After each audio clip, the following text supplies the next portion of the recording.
आहे का साप कोणता तुम्हाला? कोणता बोनसपेक्षा विषारी आहे. हो काय म्हणतात परवड म्हणतात का? परवड नाही, सॉस्किल वायपर फुरस.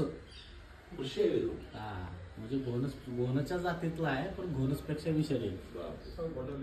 त्याला एकदम छोटा आहे, पण छोटा पाकिट मोठा धमाका. कारण भरपूर लोकांचा गैरसमज होतो की हा बिनविषारी जातीचा साप आहे आणि जे स्पीड खूप असते. आपल्या जे महाराष्ट्रातले सर्वात विषारी साप आहेत त्याच्यातला हा सेकंड नंबरला येतो. आणि हा छोटा असल्यामुळं जिथं उबदार जागा असते अशा ठिकाणी तो बसतो. म्हणजे ट्रॅकिंग बिकिंग करताना दगडामध्ये लपलेला असतो. जेव्हा तिथं आपण सपोर्ट घ्यायला बघतो त्या मला तो ह्याची बाईट होते. आणि छोटी साईज असल्यामुळं ना पकडता बी येत नाही, आणि पकडाय गेलं की 100% बाईट व्हायचं कामात येतं.